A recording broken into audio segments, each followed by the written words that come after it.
Elisa llegó a una tierra de silencio y muerte, dejando atrás el eco de la guerra y la tumba de su amado.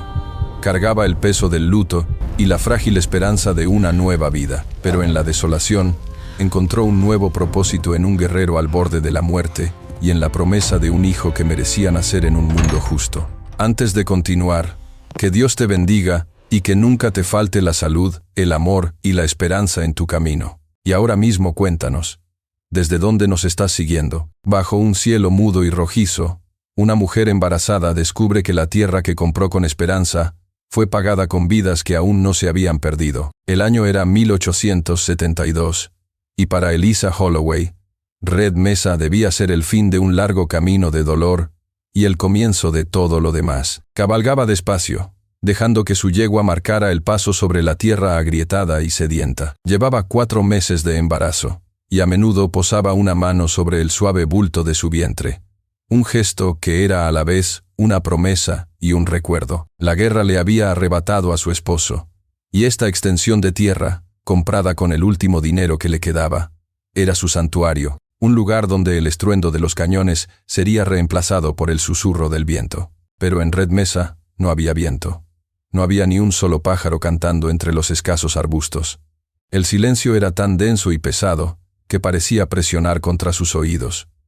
No era la calma pacífica que había anhelado, sino un silencio antinatural, como el de una tumba. Cada bocanada de aire sabía a polvo y a una soledad tan antigua como las colinas que la rodeaban. Mientras avanzaba, una sensación de inquietud se apoderó de ella, la extraña certeza de estar siendo observada por ojos que no podía ver. El silencio parecía guardar las voces acalladas de sus legítimos dueños, un presagio del grito de justicia que estaba a punto de nacer. Fue al borde de un pequeño valle cuando los vio. 7 postes de madera, altos y delgados, se alzaban contra el horizonte carmesí del atardecer. Al principio, pensó que eran los restos de una vieja cerca, o quizás marcadores de tumbas de antiguos pioneros. Algo en su disposición simétrica la hizo dirigir su caballo hacia ellos. A medida que se acercaba, el aire se volvía más denso, cargado con un olor dulzón y terrible que reconoció vagamente de los campos de batalla. Entonces, la forma de los postes se hizo clara, y el horror la golpeó con la fuerza de un puñetazo en el estómago. No eran postes, eran horcas improvisadas, y de cada una colgaba el cuerpo de un hombre. Eran apaches. Su piel, oscurecida y curtida por el sol implacable, estaba cubierta de polvo. Sus labios estaban agrietados y rotos por la sed, sus ropas raídas. Estaban allí, abandonados a los elementos. Un espectáculo de brutalidad diseñado para aterrorizar a cualquiera que lo viera. El corazón de Elisa martilleaba contra sus costillas, y un terror helado la instó a dar la vuelta, a huir de allí y no mirar atrás jamás. Su sueño de paz se había hecho añicos, reemplazado por una pesadilla de violencia y odio. Estaba a punto de tirar de las riendas, de espolear a su yegua para escapar, cuando sus ojos se fijaron en la mano de uno de los hombres. Y entonces lo vio, un movimiento casi imperceptible, un espasmo diminuto en los dedos. Luego otro. No estaban muertos, estaban vivos. La revelación la sacudió hasta los cimientos. El miedo seguía allí, paralizante. Pero otra emoción, más fuerte y más profunda, surgió para combatirlo. La compasión.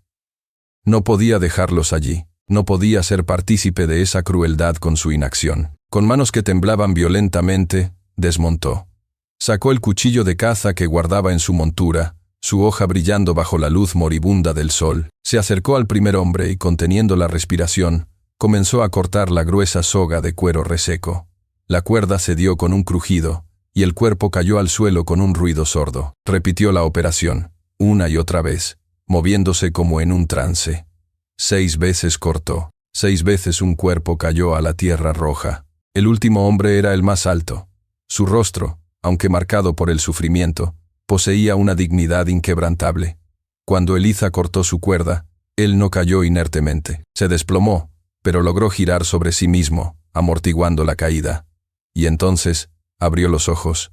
Eran oscuros y profundos, y en ellos ardía una brasa de vida que se negaba a extinguirse. Sus miradas se encontraron, y en ese instante, un pacto silencioso se forjó entre el horror y la humanidad. Sus labios resecos se movieron, y una voz, que no era más que un susurro agrietado por el polvo, pronunció unas palabras que sellaron el destino de Elisa para siempre. Aún no han ganado. De pie entre los cuerpos que acaba de liberar, con el polvo rojo manchando sus ropas y la enormidad de su decisión cayendo sobre ella, Elisa comprendió que su vida tranquila había terminado. Se ha declarado una guerra, y ella, sin buscarlo, se ha convertido en una soldado. A la luz parpadeante de una cabaña solitaria, la verdad más cruel no se revela en gritos, sino en los susurros febriles de los supervivientes. La noche se apoderó de Red Mesa, trayendo consigo un frío penetrante que se filtraba por las grietas de la modesta cabaña.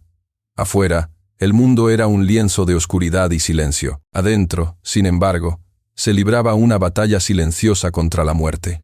Elisa Holloway se movía como una sombra entre las sombras, su figura recortada por el resplandor anaranjado del fuego que crepitaba en la chimenea. El aire estaba impregnado de un olor denso y metálico a sangre, sudor y el aroma a pino de la leña ardiendo.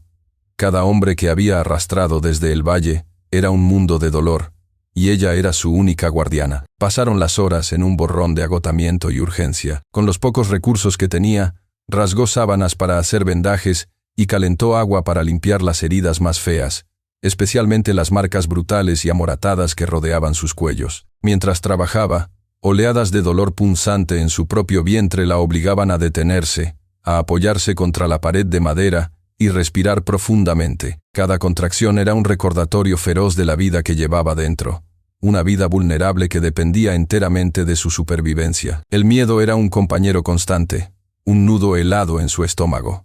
Miedo de que los hombres murieran bajo su techo.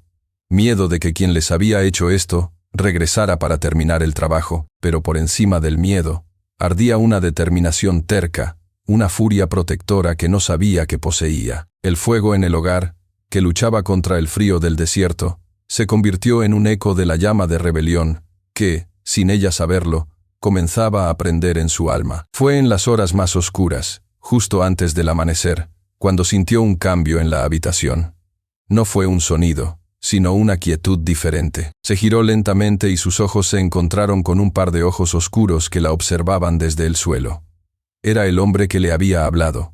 Taza. Estaba incorporado, apoyado en un codo, su rostro una máscara de dolor contenido y escrutinio. No dijo nada durante un largo rato.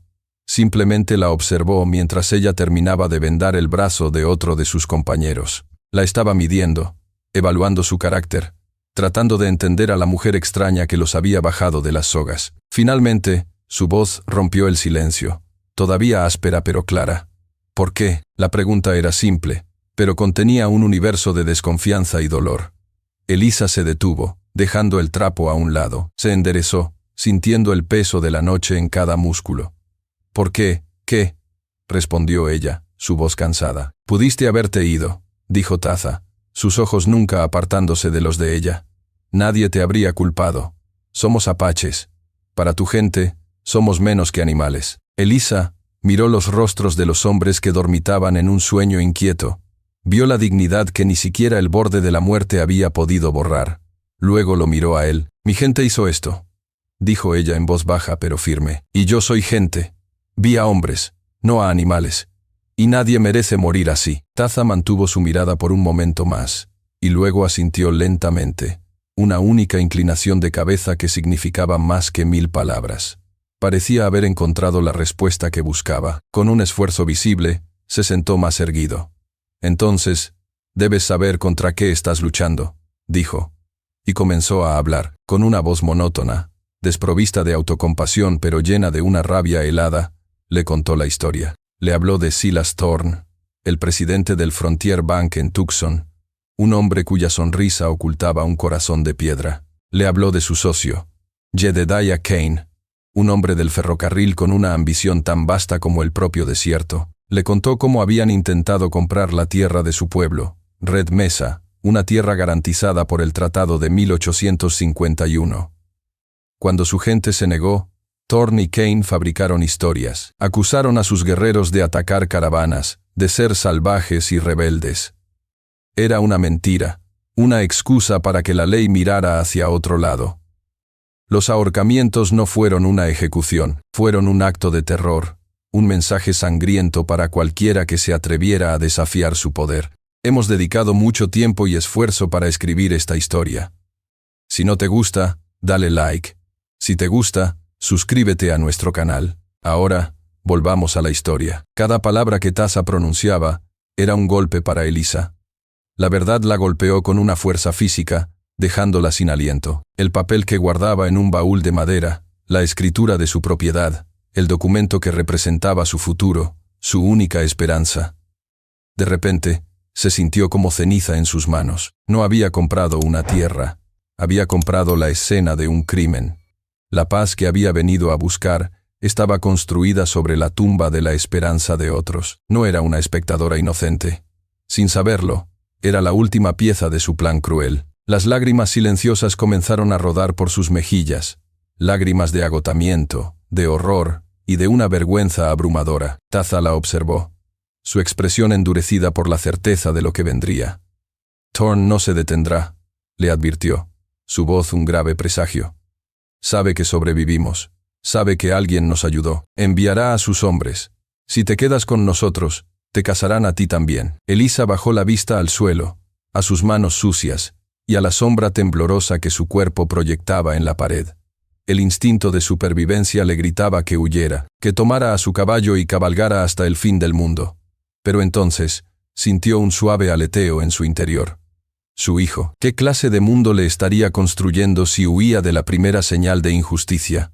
¿Qué clase de madre sería? Levantó la cabeza, y el fuego de la chimenea se reflejó en sus ojos llorosos, transformando las lágrimas en chispas de desafío. Se encontró con la mirada de Tasa, y no había ni rastro de duda en su voz, solo una determinación fría y dura como el acero forjado. Entonces, respondió ella, su voz clara y resonante en la pequeña cabaña, seremos cazados juntos. En el preciso instante en que las palabras abandonaron sus labios, un fuerte crujido de madera resonó justo afuera, en el porche, seguido por un silencio absoluto y premonitorio. No fue el gemido de la vieja madera asentándose, fue el sonido inconfundible de una bota sobre una tabla suelta. Se miraron el uno al otro, con los corazones desbocados, el aliento contenido en sus pechos. El peligro que acababan de invocar ya no era una amenaza lejana.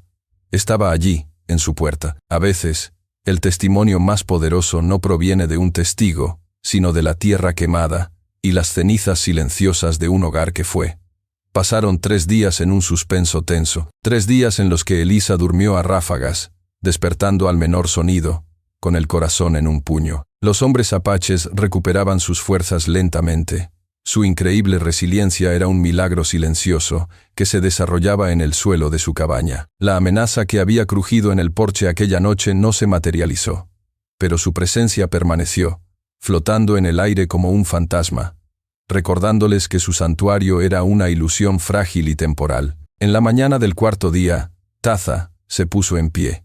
Todavía se movía con una rigidez dolorosa, pero la fiebre había abandonado sus ojos, reemplazada por una resolución sombría. Se acercó a Elisa, que estaba sentada junto a la ventana, remendando una de sus pocas camisas. «Hay algo que debes ver», le dijo, su voz todavía ronca pero firme. No era una petición, sino una necesidad. Elisa asintió sin dudarlo, dejó su costura y lo siguió afuera, hacia la incierta luz de la mañana. Tasa la guió más allá de los límites de su propiedad, a través de un pequeño cañón que serpenteaba entre las colinas rojas. El aire era fresco, pero carecía de la dulzura de la vida. No había cantos de pájaros, ni el zumbido de los insectos. Era un silencio diferente al de su llegada. No estaba vacío, sino lleno de pena. Después de una corta caminata, llegaron a un claro, o a lo que una vez fue un claro. Elisa contuvo el aliento, una mano subiendo instintivamente a su boca. Ante ella se extendía una escena de una devastación tan completa que parecía irreal. Era la aldea de Tasa, o, más bien, su esqueleto. Los restos carbonizados de los tipis se aferraban al suelo como garras negras. Los esqueletos blanqueados de caballos y perros yacían esparcidos entre las cenizas. Un poste ceremonial, extrañamente intacto, se inclinaba hacia un lado como un dedo acusador. El viento, que finalmente había decidido soplar, levantaba pequeños remolinos de ceniza gris, que danzaban como los fantasmas de todo lo que se había perdido. Si el fuego en la cabaña de Elisa había simbolizado la vida, estas cenizas eran el testimonio de su aniquilación, un presagio oscuro del poder destructivo de sus enemigos. Taza caminó entre las ruinas, sus mocasines sin hacer ruido sobre la tierra profanada. Eliza lo siguió. Cada paso una profanación. Él no le habló de la batalla, le habló de la vida. Aquí, dijo, deteniéndose en un círculo de tierra aplastada, se sentaba el consejo de ancianos. Mi abuelo contaba historias de las estrellas. Unos pasos más allá, señaló un área abierta cerca de un arroyo seco. Aquí jugaban los niños. Sus risas eran el sonido más fuerte del valle. Le contó la historia del tratado, de las promesas de paz firmadas por hombres de Washington. Promesas que se rompieron tan fácilmente como una rama seca bajo la bota de la codicia. Para Eliza, la injusticia dejó de ser un concepto abstracto contado por un hombre herido en su cabaña. Se convirtió en una herida tangible y sangrante. Podía casi oír las risas fantasmales de los niños, casi ver el humo de los fuegos del campamento. Su indignación inicial, nacida de la compasión, se transformó en algo mucho más profundo. Una abrumadora sensación de culpa y responsabilidad. Esta tierra, que ella había visto como su refugio, era una deuda impagada. Taza se arrodilló junto al poste ceremonial caído. Con un esfuerzo que tensó los músculos de su espalda, lo levantó y lo volvió a clavar firmemente en la tierra. Era un acto de desafío, una declaración de que no serían borrados de la memoria. Mientras lo hacía, el viento se arremolinó a su alrededor, levantando el polvo rojo. Fue entonces cuando Eliza lo vio. A lo lejos, en dirección al pueblo, una delgada columna de humo se elevaba directamente hacia el cielo. Era demasiado constante, demasiado regular para ser un fuego de campamento o un incendio natural. Era una señal, una vigilancia. Sabían dónde estaban. El santuario se había convertido oficialmente en una trampa. En ese preciso instante, mientras el terror amenazaba con paralizarla, sintió un suave aleteo en su vientre. La vida. Su hijo. Instintivamente, posó una mano protectora sobre la curva de su abdomen. Y en ese momento, en medio de la muerte y las cenizas, con la amenaza visible en el horizonte y una nueva vida creciendo en su interior, su lucha se redefinió. Ya no era por compasión hacia los apaches, ya no era por un abstracto sentido de la justicia. Se convirtió en una batalla visceral, primitiva y feroz, por el mundo en el que nacería su hijo. Un mundo donde la verdad debía tener un lugar para crecer, tan tenazmente como ese poste ceremonial plantado en tierra quemada. Taza terminó su trabajo y siguió la mirada de Eliza hasta la distante columna de humo.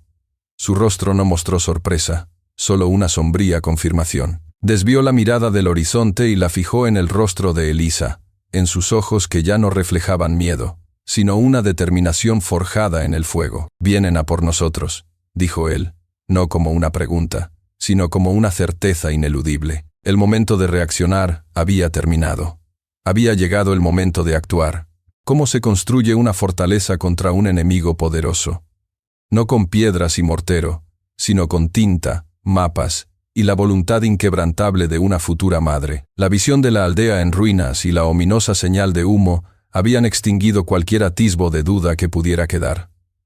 La huida no era una opción. Era una sentencia de muerte diferida en un desierto que no perdonaba. Cuando regresaron a la cabaña, el aire en su interior había cambiado. Ya no era un simple refugio para heridos.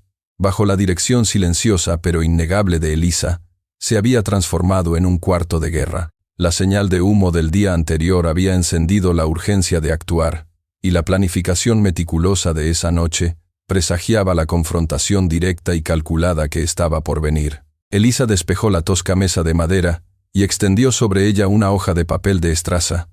Con un trozo de carbón, comenzó a dibujar de memoria un mapa del pueblo cercano. Cada calle, cada edificio importante, cada callejón que había notado en sus escasas visitas, lo plasmó con una precisión asombrosa. Los hombres apaches se reunieron a su alrededor, sus rostros graves a la luz parpadeante de la lámpara de aceite. Observaron en silencio, una mezcla de escepticismo y una creciente curiosidad en sus miradas. No estaban acostumbrados a este tipo de guerra, una guerra de papel y tinta. «No podemos vencerlos con rifles», dijo Eliza, su voz tranquila pero resonante en la quietud de la habitación. «Son más, y tienen el pueblo de su lado. Atacar sería un suicidio». Hizo una pausa, levantando la vista para encontrarse con los ojos de cada uno de ellos. «Así que no lucharemos con su fuerza, sino con su debilidad. Los venceremos con la verdad. Su plan era audaz y peligroso. Asignó tareas con la autoridad natural de una comandante. 2 de los hombres, los más ágiles y discretos, se deslizarían hasta las afueras del pueblo al amparo de la noche. Su misión no era luchar, sino escuchar. Escuchar los chismes en la cantina, las quejas de los comerciantes, cualquier murmullo sobre Silas Thorne y el Frontier Bank. Otros 2 visitarían en secreto a las familias de colonos que vivían en las tierras circundantes, pequeños rancheros que, según Taza, también habían sufrido la presión y las amenazas del banco. No buscarían aliados para una batalla, sino testimonios, piezas de un rompecabezas de codicia y corrupción. Elisa se convirtió en el centro neurálgico de la operación, la mente que recibiría cada fragmento de información para darle forma y sentido. Las noches se convirtieron en un ritual de tensa espera y febril análisis. Elisa apenas dormía. Se sentaba a la mesa, el mapa extendido ante ella, esperando el regreso de sus exploradores. Marcaba cada dato nuevo, cada rumor, cada nombre susurrado, creando una red de conexiones que se hacía más clara con cada hora que pasaba. Taza se sentaba frente a ella, vigilando, limpiando las armas o simplemente observándola trabajar. Su respeto por ella había crecido hasta convertirse en una admiración silenciosa. Veía más allá de la mujer blanca y embarazada. Veía un intelecto agudo y un coraje que igualaba al de cualquier guerrero que hubiera conocido. Durante uno de esos largos silencios, mientras Elisa fruncía el ceño sobre el mapa, Taza habló en voz baja. ¿No tienes miedo? Elisa no levantó la vista de inmediato. Terminó de trazar una línea que conectaba el banco con la oficina del sheriff. Luego, exhaló lentamente y apoyó el carbón sobre la mesa. Sus ojos, cansados pero ardiendo con una luz interna, se encontraron con los de él. «Perdí a mi esposo en una guerra que nunca entendí», respondió ella, su voz teñida de una tristeza antigua. Luchó y murió por una causa que le contaron, por líneas en un mapa trazadas por hombres que nunca conoció. El miedo que sentí entonces era un miedo ciego e impotente. Hizo una pausa, y una de sus manos fue a reposar sobre su vientre. El miedo que siento ahora es diferente. Es claro, tiene un propósito. Es el miedo a que mi hijo nazca en un mundo donde hombres como Thorne siempre ganan, donde la verdad puede ser quemada y enterrada junto con la gente. Y eso, concluyó, su voz endureciéndose con una determinación de hierro, no lo permitiré. Basándose en la creciente montaña de información, Elisa finalmente unió las piezas. Los rumores hablaban de reuniones nocturnas. Los testimonios de los rancheros mencionaban contratos con cláusulas extrañas, todas redactadas por el mismo hombre. Un abogado llamado Finch, cuya lealtad a Silas Thorne era bien conocida. Su dedo, manchado de carbón, se posó con decisión sobre un pequeño edificio en su mapa, no lejos del banco. «Aquí», afirmó, su voz vibrando con la certeza del descubrimiento. «Toda la podredumbre de Thorne pasa por este despacho. El libro de contabilidad donde anota sus sobornos, los contratos falsificados, las escrituras fraudulentas. La prueba que necesitamos para destruirle no está en la caja fuerte del banco, está aquí, dentro». Un silencio cargado de significado llenó la habitación. El plan, antes una idea abstracta, ahora tenía un objetivo concreto, un corazón oscuro que debían arrancar. La decisión estaba tomada. Irían a por el libro. Justo en ese momento, la puerta de la cabaña se abrió de golpe. Uno de los exploradores que vigilaba los caminos de acceso entró a toda prisa, con el pecho agitado por la carrera y el pánico en los ojos. «Vienen», dijo sin aliento. «Thorne ha contratado a una docena de pistoleros de fuera del territorio. No son vigilantes, son cazadores, y se dirigen hacia aquí». La atmósfera de concentración se hizo añicos, reemplazada por el sabor metálico de un peligro inminente. El tiempo para planificar, para ser inteligentes y metódicos, se les había agotado de forma brutal. Ya no solo los vigilaban, ahora los estaban cazando. En la sofocante oscuridad bajo el despacho de un hombre corrupto, 2 almas de mundos distintos descubren que el espacio más peligroso no es un campo de batalla, sino los escasos centímetros que los separan. La noticia de que una docena de pistoleros se dirigían hacia ellos había actuado como un látigo, desterrando cualquier atisbo de duda y reemplazándolo por una desesperación afilada y peligrosa. No tenían tiempo para fortificar la cabaña o preparar una defensa elaborada. Solo tenían una opción, una jugada arriesgada que se sentía a la vez como una sentencia de muerte y su única salvación: ejecutar el plan de inmediato, antes de que la partida de caza llegara a su puerta. Esa misma noche, bajo el manto de una luna pálida y enfermiza que apenas lograba perforar la oscuridad, Elisa y Taza se deslizaron hacia el pueblo. El pueblo dormía un sueño inquieto. Las calles, habitualmente llenas del ruido de carretas y las voces de los comerciantes, estaban desiertas y silenciosas. Cada sombra parecía un enemigo al acecho. Cada crujido de una persiana al viento sonaba como el martillo de un revólver siendo amartillado. Taza se movía con una gracia fluida y silenciosa, un espectro en la oscuridad, mientras que Elisa, a pesar del peso y el dolor sordo en su vientre, lo seguía con una determinación que superaba su malestar físico. La advertencia del explorador había creado una presión asfixiante, y la cercanía forzada entre ellos, unidos por un propósito mortal, comenzaba a tejer un vínculo que iba más allá de la simple alianza. Llegaron a la parte trasera de la oficina del abogado Finch, sin ser vistos. El edificio era una estructura oscura y anónima, pero para ellos era el corazón de la bestia. Taza localizó la ventana que sus exploradores habían señalado como la más vulnerable. Estaba en un callejón estrecho y maloliente. Con una fuerza contenida, forzó el marco de madera, que cedió con un gemido ahogado. El hueco era pequeño, demasiado pequeño. Taza podría haber pasado sin dificultad, pero para Elisa, en su estado, parecía imposible. En el video anterior, les conté la historia de la mujer embarazada que rescató a un hombre apache atado a un poste de madera. En este video, veremos cómo la mujer salva al hombre apache herido y qué rumbo tomará su vida después. «No puedo», susurró ella, la frustración y el pánico mezclándose en su voz. Taza no dijo nada, simplemente la miró, y en la penumbra, sus ojos le transmitieron una confianza absoluta. Colocó sus manos en la pared, creando un punto de apoyo. «Sí puedes», dijo en voz baja. «Confía en mí». Con su ayuda, Elisa se contorsionó dolorosamente, aspirando el aire con fuerza para reducir su volumen mientras pasaba por el estrecho hueco. Una punzada aguda de dolor la atravesó, y tuvo que morderse el labio para no gritar.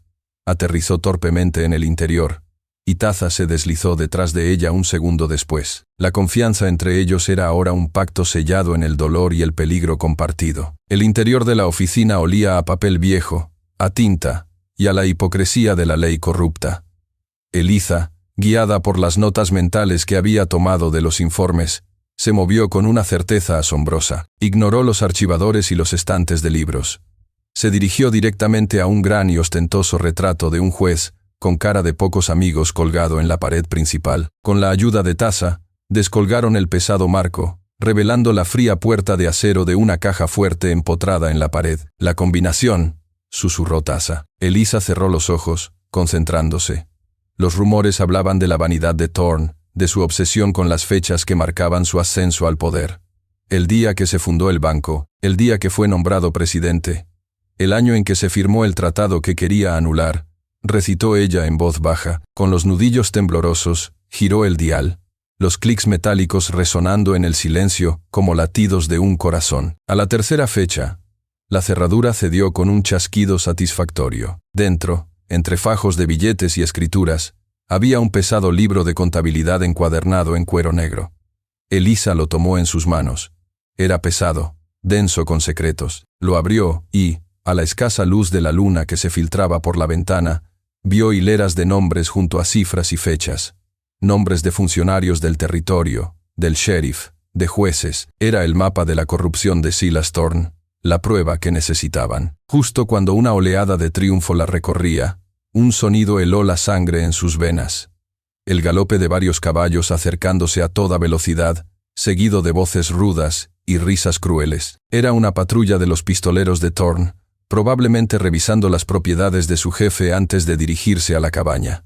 No había tiempo para volver por la ventana. Estaban atrapados. El pánico amenazó con ahogarla, pero Taza actuó con una velocidad instintiva. Sus ojos recorrieron la habitación y se posaron en una alfombra raída en el centro del suelo. La apartó de una patada, revelando una trampilla de madera con una anilla de hierro. Tiró de ella, y un olor a tierra húmeda y vino rancio surgió de la oscuridad. Era una vieja bodega. Rápido, la urgió. La puerta principal de la oficina se abrió de golpe en ese mismo instante. Taza empujó suavemente a Elisa hacia el agujero oscuro, pasándole el libro negro. Ella aterrizó sobre un suelo de tierra blanda. Él se deslizó detrás de ella y cerró la trampilla justo cuando las pesadas botas de los hombres comenzaron a resonar en el suelo de madera de arriba, a solo unos centímetros de sus cabezas. Se acurrucaron en la oscuridad total de la bodega, un espacio claustrofóbico y sofocante. Apenas se atrevían a respirar. El olor a moho y a vino fermentado era abrumador. Podían oír cada palabra que se decía arriba. Los hombres se quejaban del trabajo, hablaban de la recompensa que Thorn les había prometido por limpiar Red Mesa. Para ellos, era solo un trabajo. Para Elisa y Taza, era el fin de su mundo. Atrapada en esa tumba improvisada, con el peso del libro en su regazo y el sonido de sus enemigos sobre su cabeza, Elisa se vio superada por la certeza de que no saldrían de allí con vida. Aferrándose al libro como si fuera su propio hijo, se inclinó hacia la silueta de Taza y le susurró, su aliento apenas audible. «Si no logro salir, lleva este libro al Marshal Clayton en Tucson. Júramelo, Taza». Sintió más que vio cómo Taza negaba con la cabeza en la oscuridad. Su mano encontró el brazo de ella, y su agarre fue firme, un ancla en la tormenta de miedo. No era un agarre de consuelo, sino de desafío. «No te dejaré atrás», respondió él. Su voz un susurro intenso y contenido que vibró a través de la oscuridad. «Salimos juntos, o no sale ninguno». Justo entonces, las voces de arriba se callaron. El sonido de las botas cesó de repente. Un silencio tenso y expectante cayó sobre la oficina, y luego, escucharon un único y deliberado paso que se detuvo justo encima de la trampilla. ¿Cuán brillante puede arder una llama antes de ser extinguida, cuando toda la esperanza del mundo se reduce a una sola cabaña contra una docena de rifles? El paso que se había detenido sobre la trampilla se movió, y luego otro, y otro, hasta que el sonido de las botas se desvaneció, y la puerta de la oficina se cerró con un golpe sordo. Elisa y Taza permanecieron en la oscuridad asfixiante durante una eternidad, escuchando el latido de sus propios corazones. Esperaron hasta que el silencio se estiró tanto que se convirtió en su propio tipo de tortura. Luego, con un cuidado infinito, Taza empujó la trampilla. La luz pálida del preamanecer se filtró en la bodega, y con ella, el aire fresco de la libertad. Escaparon del pueblo como fantasmas, corriendo contra el amanecer.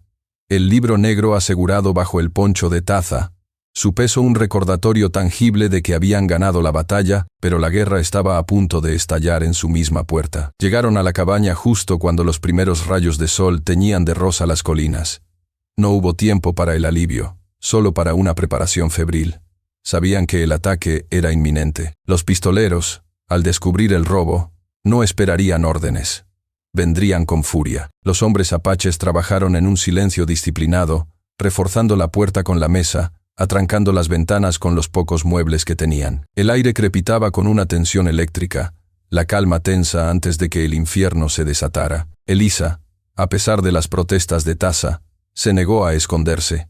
Sus manos, aunque temblorosas, cargaron un pesado rifle Winchester, con una destreza que no sabía que poseía. Su rostro estaba pálido y demacrado por el agotamiento, pero sus ojos ardían con una furia fría y protectora. Era la furia de una leona acorralada, defendiendo no solo su vida, sino la de su cachorro nonato y la de la extraña y rota familia que había encontrado en ese desierto. Se paró en el centro de la habitación, el cañón del rifle apuntando al suelo, y miró a los hombres que se habían convertido en sus hermanos de armas. «Este es nuestro hogar», dijo, su voz sorprendentemente firme.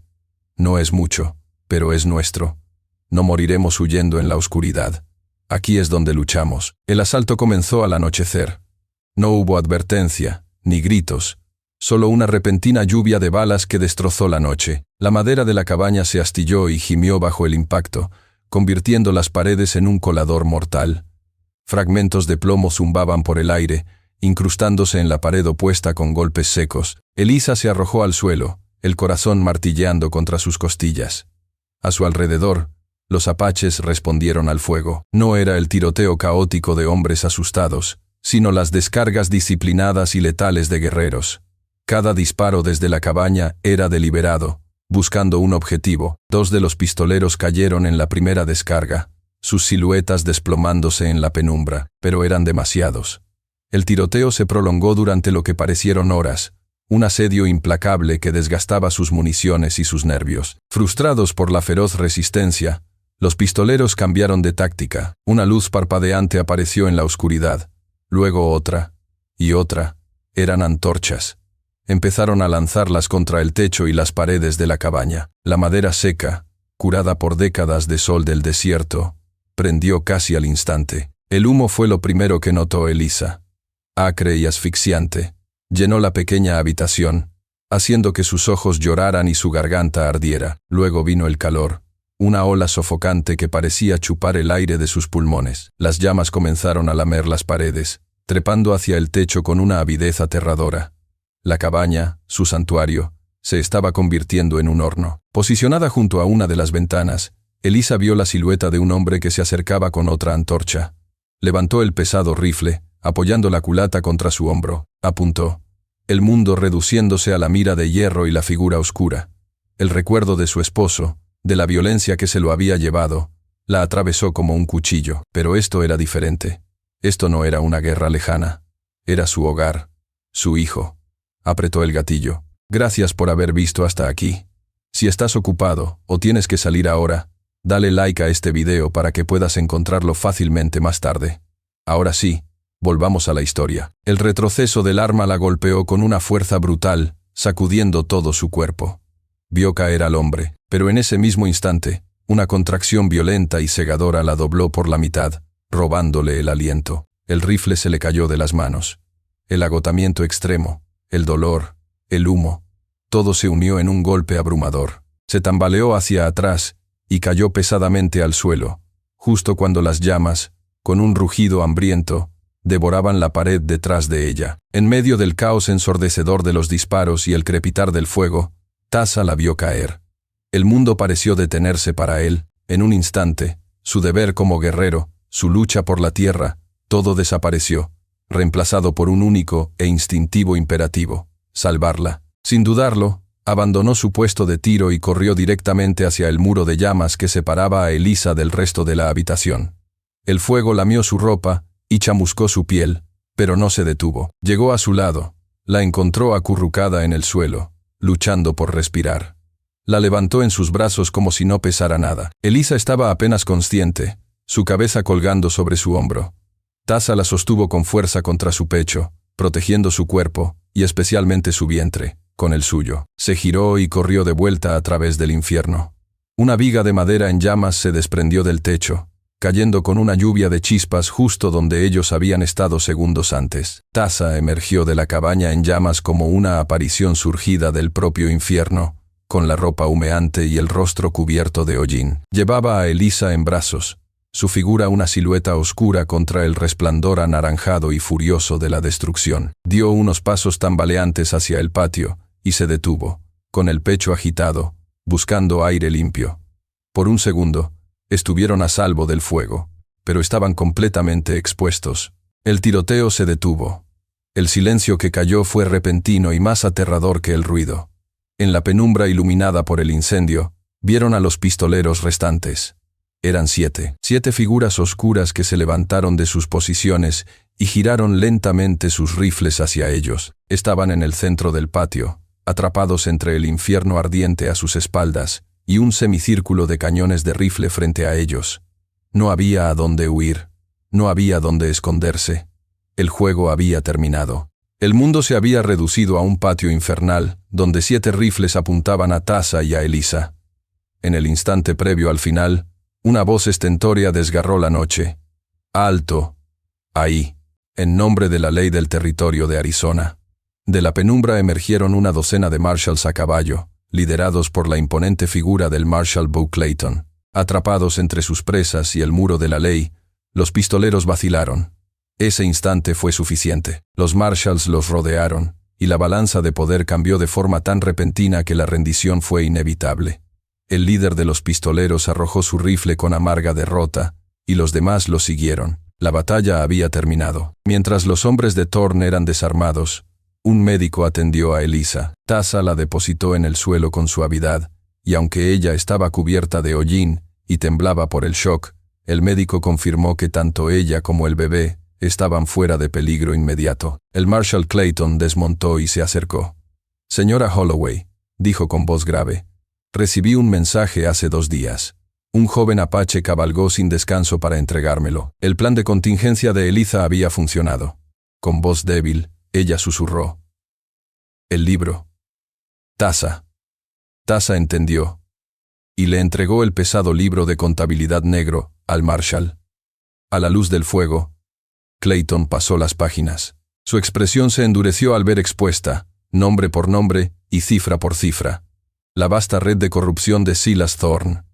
Con la ayuda de Taza, Eliza se sentó y relató la historia completa. Clayton cerró el libro con un golpe seco. «Silas Thorne y Jedediah Kane acaban de cometer su último error», declaró. «Serán arrestados antes de que salga el sol». 2 semanas después, en Tucson, comenzó el juicio de las 7 sogas. La sala del tribunal estaba abarrotada por colonos, vaqueros y una delegación del pueblo apache. Eliza subió al estrado, con su embarazo ya prominente, y contó su historia con una voz tranquila y clara, sin omitir detalle. Tras ella, Taza y los otros guerreros supervivientes testificaron con palabras simples y directas. Pero la estrella del juicio fue el libro negro. Un ayudante del fiscal leyó en voz alta cada entrada, cada soborno y cada contrato fraudulento. El sonido de su voz resonó como un martillazo en el ataúd de Thorne y Kane, quienes se hundieron en sus asientos, sus rostros pasando de la arrogancia a una pálida resignación. El clímax llegó al tercer día. Después de solo 1 hora de deliberación, el jurado regresó. El portavoz se puso en pie y pronunció el veredicto. «Culpables de todos los cargos». Un murmullo de alivio recorrió la sala. El juez sentenció a Silas Thorne y a Jedediah Kane a cadena perpetua. Luego, en una decisión histórica, declaró fraudulenta la compra de las tierras de Red Mesa, restaurando la plena validez del tratado original y devolviendo la tierra a sus legítimos dueños. Al salir del tribunal, una multitud aclamó a Eliza. Agotada pero victoriosa, se apoyó en el brazo que Taza le ofrecía. La justicia, una idea que parecía tan lejana, se había hecho real. Justo en ese momento, mientras daba el primer paso hacia su nueva vida, una fuerte contracción la atravesó, robándole el aliento. Se detuvo, agarrando el brazo de Taza, su rostro una máscara de dolor y sorpresa. La batalla por la tierra había terminado. La batalla por una nueva vida estaba a punto de comenzar. ¿Cómo sana una tierra herida? No solo con el tiempo, sino con las manos de aquellos que recuerdan su pasado y se atreven a construir un futuro sobre él. La primavera llegó a Red Mesa como una promesa susurrada. Donde antes solo había tierra roja y agrietada, ahora brotaban tímidamente manchas de hierba verde y pequeñas flores silvestres de un púrpura desafiante. El aire, que una vez estuvo cargado de silencio y muerte, ahora llevaba el sonido del martilleo rítmico, de las voces tranquilas, y de vez en cuando, de la risa de los niños. La tierra estaba sanando, y su gente con ella. Habían pasado varios meses desde el juicio. La cabaña de Eliza, reducida a cenizas en la noche del ataque, se estaba levantando de nuevo. Era más grande que la anterior, construida con troncos robustos y ventanas amplias que dejaban entrar la luz del sol. Los hombres de Taza, junto con un par de carpinteros contratados en Tucson, trabajaban en ella con una dedicación silenciosa. No muy lejos, donde antes solo quedaban los esqueletos carbonizados de la aldea apache, ahora se alzaban nuevos tipis y estructuras de madera, no como un eco triste del pasado, sino como una declaración vibrante de futuro. La imagen desoladora de las ruinas que Taza le había mostrado a Eliza se estaba borrando, reemplazada por la energía de la renovación. Eliza pasaba los días sentada en una silla a la sombra de un álamo, supervisando el trabajo de su nuevo hogar. Estaba en la última etapa de su embarazo, su vientre una curva prominente y orgullosa bajo su vestido. Una serenidad que nunca antes había conocido se había asentado en ella. Había llegado a Red Mesa, buscando un refugio, y había encontrado un propósito. Los niños apaches, que al principio la observaban con una curiosidad tímida, ahora jugaban a menudo cerca de ella. Sus risas despreocupadas eran la música más dulce que jamás había oído. La línea invisible que separaba sus dos mundos se había disuelto en el trabajo compartido y el respeto mutuo. Se habían convertido en una comunidad, forjada en el fuego y unida por la esperanza. Una tarde, mientras el sol comenzaba su lento descenso, pintando el cielo de tonos anaranjados y rosados, Tasa se acercó a ella. Se había convertido en el líder indiscutible de su pueblo renaciente, su dolor atenuado y canalizado en una responsabilidad tranquila. Se sentó en el suelo junto a su silla, y durante un rato, observaron en silencio el progreso de la construcción. «Es una buena casa», dijo él finalmente. «Fuerte. Todos la estamos construyendo», respondió Elisa suavemente. Tasa asintió. Luego, sus ojos se desviaron hacia el pequeño valle donde todo había comenzado. «Ven conmigo», dijo, poniéndose en pie. «Hay algo que quiero mostrarte». Elisa se levantó con esfuerzo y caminó a su lado. La guió hasta el lugar exacto donde habían estado las 7 orcas, pero los postes ya no estaban. En su lugar, había un modesto monumento de piedras apiladas. Sobre la piedra más grande, alguien había tallado con cuidado los nombres de los 2 hombres apaches que habían muerto durante el asalto a la cabaña. Era un lugar sagrado ahora, un lugar de recuerdo, no de horror. El poste ceremonial que Tasa había vuelto a clavar en medio de las ruinas de su aldea se había convertido en el centro de su nuevo comienzo, y este monumento era un ancla para su memoria. «Salvaste más que nuestras vidas aquel día, Elisa», dijo Tasa, su voz cargada de una emoción profunda y rara vez expresada. «Salvaste la memoria de mi pueblo. Nos diste una razón para no convertirnos en odio». Elisa sintió una oleada de calor en el pecho.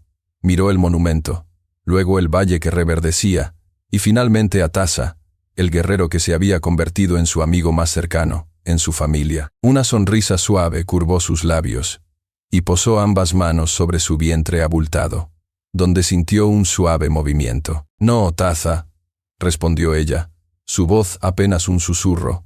«Vosotros me disteis una razón para que mi hijo naciera en este mundo. Me enseñasteis que incluso en la tierra más quemada, algo nuevo puede crecer». Su declaración no era romántica, sino algo mucho más profundo. Era el reconocimiento de un vínculo forjado en la sangre y el sacrificio, un entendimiento mutuo de que su lucha le había dado un verdadero significado a la vida que ambos habían estado a punto de perder. Se quedaron allí, en silencio, mientras las últimas luces del día se desvanecían. De repente, Elisa aspiró aire bruscamente. Una de sus manos apretó su vientre. Una expresión de sorpresa y dolor cruzó su rostro. Tasa se giró hacia ella al instante, la alarma brillando en sus ojos. «Elisa», ella lo miró, sus ojos muy abiertos, una mezcla de aprensión y una extraña y abrumadora emoción. Respiró hondo una vez más, cuando otra contracción, más fuerte que la primera, la sacudió. «Creo», dijo ella con una media sonrisa temblorosa, «que ha llegado el momento. En una tierra que una vez fue definida por fronteras y odio, la única herencia que importa es la que nace de la valentía y el amor, un legado con el pelo oscuro como la noche del desierto, y los ojos claros como el cielo después de la tormenta». Habían pasado unas pocas semanas, y Red Mesa estaba bañada por el sol de una primavera triunfante. La hierba era un manto verde y exuberante, y el aire, por primera vez, estaba lleno del sonido de los pájaros que habían regresado. El silencio de la tierra muerta había sido reemplazado por el murmullo constante de la vida. En el porche de su casa nueva y sólida, Elisa Holloway mecía suavemente a su hijo recién nacido. Lo había llamado Samuel, en honor a su difunto esposo. Era un niño sano y hermoso, una mezcla perfecta de 2 mundos. Tenía el cabello negro y liso de su padre, y los ojos de un azul claro y profundo, como los de ella. Mientras lo miraba dormir, una paz inconmensurable llenó su corazón. El viaje había sido una odisea a través del infierno, pero sostener a su hijo en brazos hacía que cada paso de ese viaje valiera la pena. El embarazo, que había sido su constante motivación y su punto de mayor vulnerabilidad, había llegado a su culminación, no solo como un final feliz, sino como el comienzo de un futuro donde la coexistencia era posible. Tasa se acercó en silencio, sus mocasines sin hacer ruido sobre las tablas de madera del porche. En su mano, sostenía un pequeño amuleto de madera de enebro, finamente tallado, con la forma de un águila en vuelo. Era un símbolo apache de fuerza y protección. Sin decir una palabra, se lo ofreció a Elisa. Ella lo aceptó con una sonrisa llena de gratitud, sus dedos rozando los de él en un gesto de profunda amistad. Con cuidado, ató el amuleto a la cuna del bebé, donde quedó suspendido sobre su pecho dormido. El gesto fue simple, pero selló en silencio la aceptación del niño en ambas culturas. Samuel no solo era el hijo de Elisa, era un hijo de Red Mesa. Más tarde ese día, Elisa llevó a Samuel afuera. Caminó hasta la nueva cerca que marcaba el límite de su propiedad.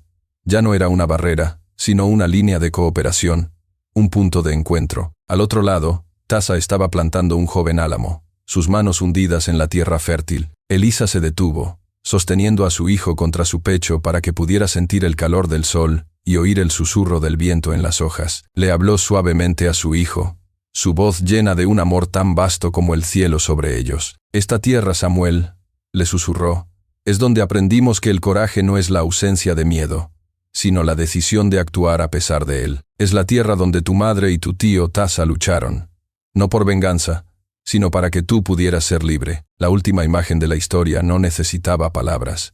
Era un cuadro silencioso y poderoso. Elisa, de pie a un lado de la cerca, sosteniendo el futuro en sus brazos. Tasa, al otro lado, plantando un árbol, un símbolo de vida y de raíces profundas. Y entre ellos, el niño, Samuel, el puente viviente entre sus dos mundos. El sol se derramaba sobre el valle, iluminando la escena con una luz dorada y esperanzadora. Red Mesa ya no era una tierra de silencio y muerte. Se había convertido en una leyenda, un testamento perdurable de que incluso de las cenizas más oscuras, la vida, la justicia y el amor siempre encontrarán la manera de renacer.